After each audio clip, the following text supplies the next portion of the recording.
अरविंद छिपा चैनल में आप सभी का स्वागत है। यदि आपको मेरे पढ़ाने का तरीका अच्छा लगा हो तो प्लीज़ मेरे चैनल को लाइक, शेयर, सब्सक्राइब जरूर करें व आगे की पार्ट की नोटिफिकेशन पाने के लिए बेल आइकन को जरूर दबाएं। क्वेश्चन नंबर 3, दी गई आकृति 11.16 में OA, OB और OC पर क्रमशः L, M एवं N बिंदु इस प्रकार स्थित है कि LM समांतर AB तथा MN समांतर BC है, तो दर्शाइए LN समांतर AC होगा। तो बच्चों हमें सिद्ध करना है, दिया गया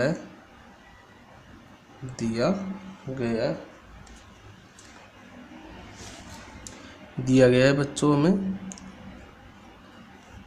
LM समांतर AB, LM समांतर AB है वह MN समांतर BC है, MN समांतर BC है। OA, OB और OC पर क्रमशः L, M, N बिंदु स्थित है। ये देखो, जो कोई त्रिभुज ABC है, L, M, N बिंदु AO, OB और OC पर स्थित बिंदु है। तो बच्चों LM समांतर AB, तो बच्चों LM ये रही और AB ये रही, तो इन दोनों से बनने वाला त्रिभुज क्या है? त्रिभुज AOB। तो बच्चों त्रिभुज AOB में किसी को दिख रहा नहीं है तो मैं बना के बता सकता हूँ। त्रिभुज AOB कुछ इस तरीके से दिखाई दे रहा होगा तुम्हें। ये O बिंदु होगा, ये A बिंदु होगा, ये B बिंदु, और ऐसे बच्चों L और M है।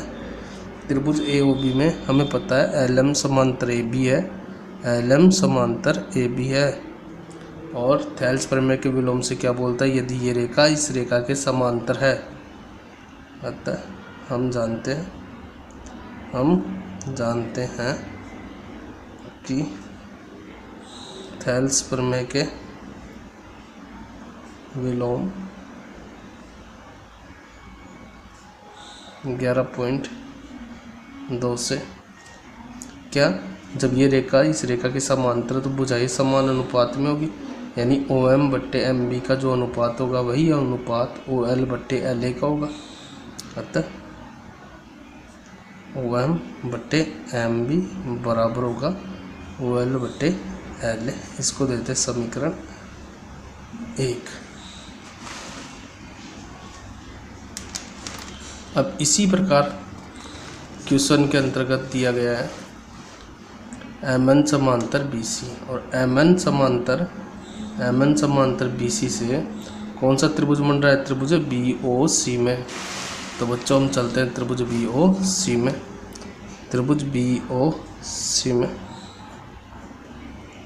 त्रिभुज BOC जिसको नहीं दिख रहा है मैं बना देता हूँ त्रिभुज BOC कैसा दिखने में। यह है त्रिभुज, यहाँ पे O दिखाई दे रहा होगा, यहाँ B, यहाँ C और BC, और इसके अंदर MN समांतर BC है। त्रिभुज BOC में दिया गया है क्या? BC समांतर MN है, BC समांतर MN है। और थेल्स प्रमेय का विलोम क्या बोलता है? यदि ये रेखा इस रेखा के समांतर है तो शेष भुजाएं समान अनुपात में होगी, यानी भुजाएं समान अनुपात में, दोनों भुजाएं समान अनुपात में होगी। तो अतः थेल्स प्रमेय के विलोम से यानी प्रमेय 11.2 से भी लिख सकते हैं, यानी OM बट्टे MB इक्वल टू होगी ON बट्टे NC के। इसको देते हैं समीकरण 2। समीकरण 1 व समीकरण 2 की तुलना करने पर, समीकरण 1 और समीकरण 2 की तुलना करेंगे तो दोनों में OM बट्टे MB यहाँ पे भी और OM बट्टे MB यहाँ पे भी, ये तो कैंसिल हो जाएगा। बचेगा क्या हमारे पास? OL बट्टे LA और ON बट्टे NC। तो बच्चों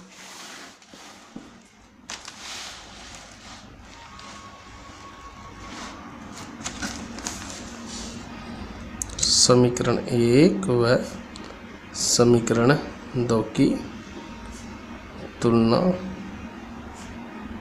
करने पर समीकरण 1 और 2 की तुलना करेंगे तो बच्चों OM बट्टे एम भी चला जाएगा, तो बचेगा क्या OL बट्टे LA, OL बट्टे LA, OL बट्टे LA, और बचेगा हमारे पास ON बट्टे NC, ON बट्टे NC। तो बच्चों चित्र में आते हैं, किताब उठाते हैं और चित्र दिखाता हूँ बच्चों। ये रहा चित्र, और चित्र क्या बोल रहा है, यानी हमारे पास जो वैल्यू आई है वो समझने की कोशिश करो। क्या आई है हमारे पास वैल्यू बच्चों? वैल्यू हमारे पास आई है OL बट्टे LA। तो यहाँ देखो चित्र में, ये रहा हमारा OL बट्टे LA, ये रहा हमारा ON बट्टे NC, और ये कौन सा त्रिभुज में? त्रिभुज AOC में, त्रिभुज AOC में। और थेल्स प्रमेय में क्या बोलती है? यदि भुजाएं समान अनुपात में है तो इनको मिलाने वाली रेखा क्या होगी? समांतर होगी। त्रिभुज AOC में अतः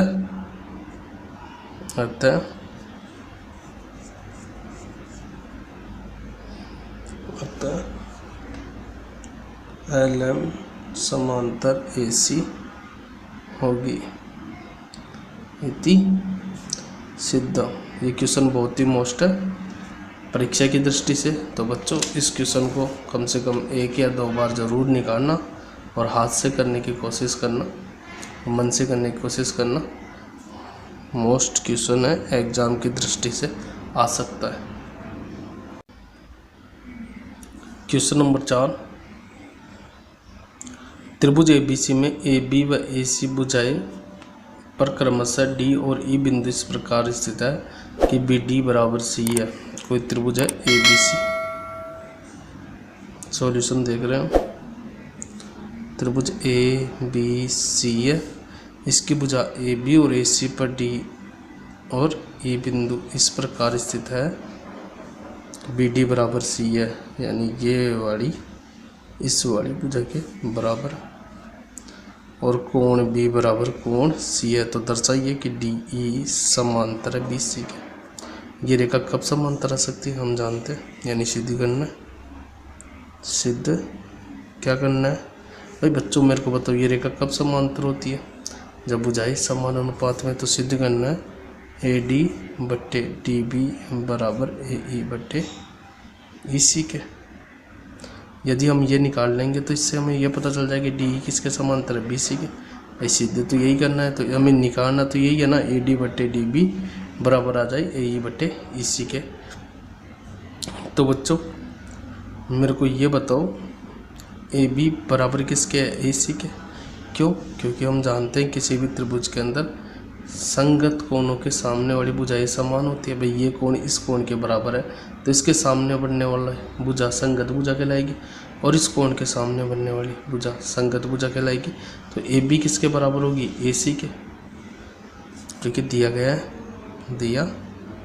है कोण B बराबर कोण C है, और हम जानते हैं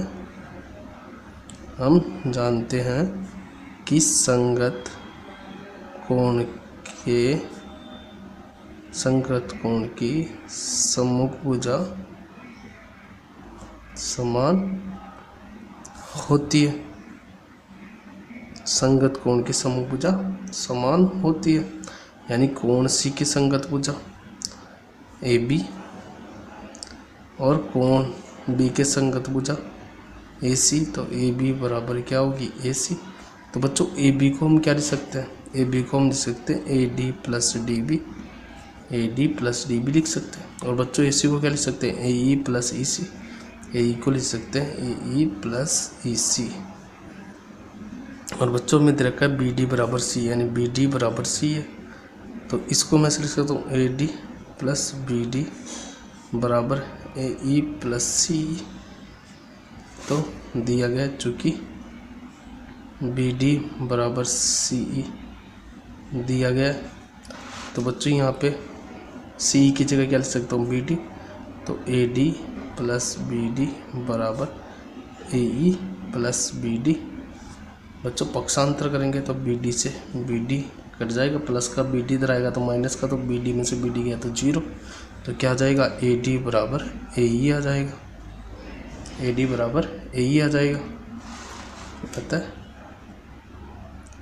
बच्चों, मेरे को बताओ ये वाली चीज़ DB EC के बराबर, तो अब निकल के आ गया AD किसके बराबर है, AD है वो किसके बराबर आ गया, AE। तो बताओ इनका अनुपात समानुपाती भाई, ऊपर वाले के बराबर, नीचे वाले के बराबर है, तो बुझाई समानुपात में है या नहीं है। पता है AD बट्टे DB बराबर है AE बट्टे EC के। अतः DE समांतर है BC के इति सिद्धम। यदि मेरा पढ़ाने का तरीका अच्छा लगा हो तो प्लीज़ मेरे चैनल को लाइक शेयर व सब्सक्राइब जरूर कीजिए। अब हम करेंगे क्वेश्चन नंबर 5। आज थोड़ा ज़्यादा पढ़ाने में काफ़ी दिन हो गए। आकृति में DE समांतर BC है, दिया गया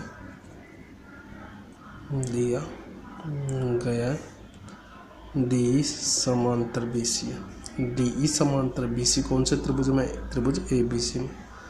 त्रिभुज ABC में DE समांतर BC है, और हम जानते हैं भाई ये रेखा इस रेखा के समांतर हो, अतः थेल्स परिमेय से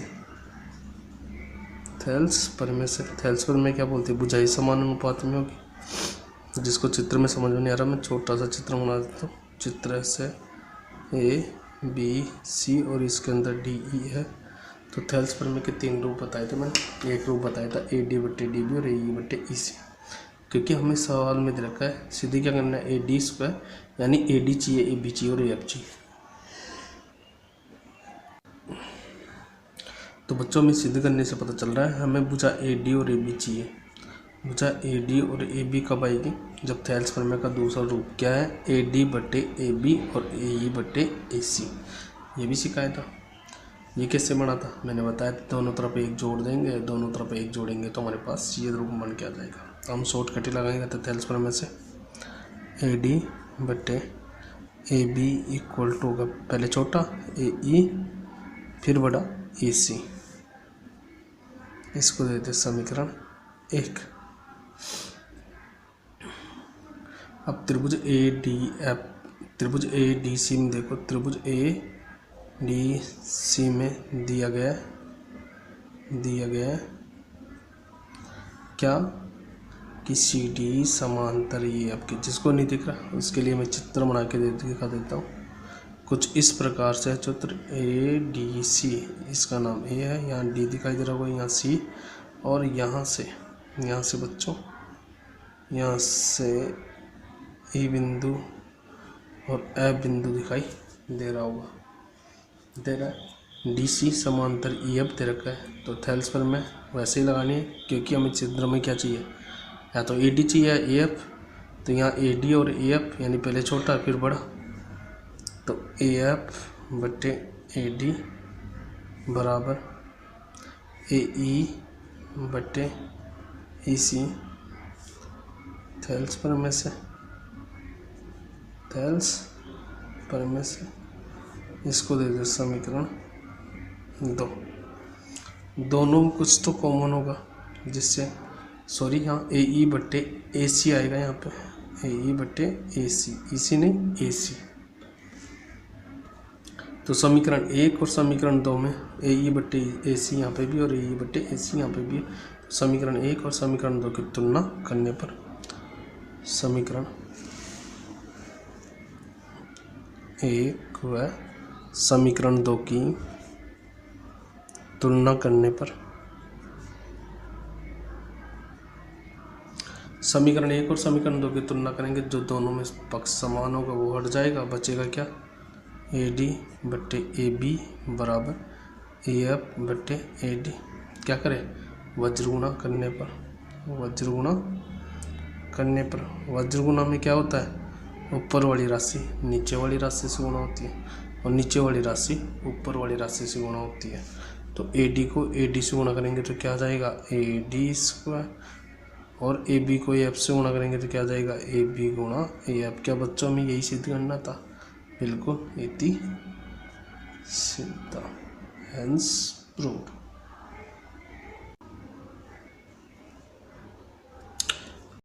आकृति में यदि ई एफ समांतर डी सी समांतर ए बी हो तो सिद्ध कीजिए कि ए ई बट्टे ई डी बराबर बी एफ बट्टे एफ सी होगा। तो बच्चों आकृति में देखेंगे, आकृति में क्या बोल रहा है कि भाई ये वाली रेखा, ये वाली रेखा और ये वाली रेखा तीनों एक दूसरे के क्या है समांतर। तो क्यों ना भी या तो बी को डी से मिला दो या ए को सी से मिला दो, किसी भी एक विकर्णों को मिला देना। क्यों? क्योंकि हमें दोनों ये चाहिए, ए बट्टे ई डी और बी एफ बट्टे एफ सी समान अनुपात में चाहिए। तो हम पहले रचना करेंगे, रचना में क्या करेंगे, ए को सी से मिलाने पर, तो बच्चों ए को सी से मिलाते हैं और ए को सी से मिलाते हैं तो ये कहाँ मिलता है जी बिंदु पे मिलाने पर। यह ई एफ रेखा को जी बिंदु पर काटता है। कंप्लीट। भाई मेरे को बताओ कि डी दिया गया है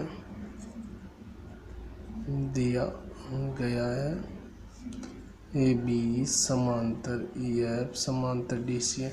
ये रेखा और ये रेखा तीनों समांतर। तो बच्चों मेरे को ये बताओ कि डी सी के समांतर जी एफ भी होगी, डी सी समांतर जी एफ होगी। यही इसी प्रकार डी सी के समांतर ई जी भी होगी।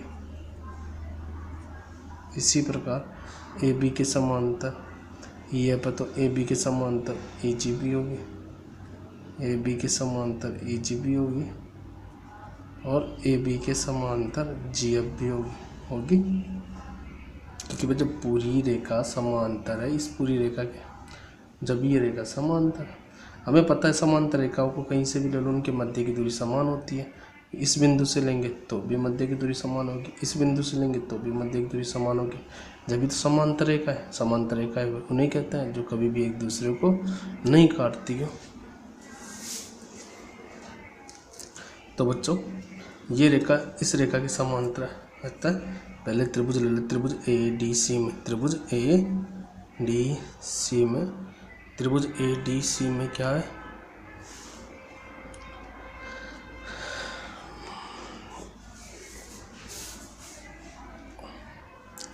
त्रिभुज ए डी सी में बच्चों ई जी समांतर डी सी के, अतः थेल्स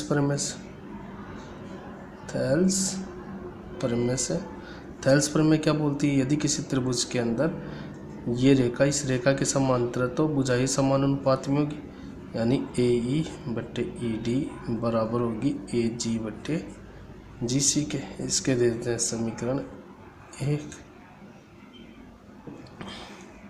अब ले त्रिभुज ए सी बी में, त्रिभुज ए सी बी में ए बी समांतर किसके जी एफ के, ए बी समांतर जी एफ के, अतः थेल्स प्रमेय से, और थेल्स प्रमेय क्या बोलती है? भुजाएं समान अनुपात में होगी।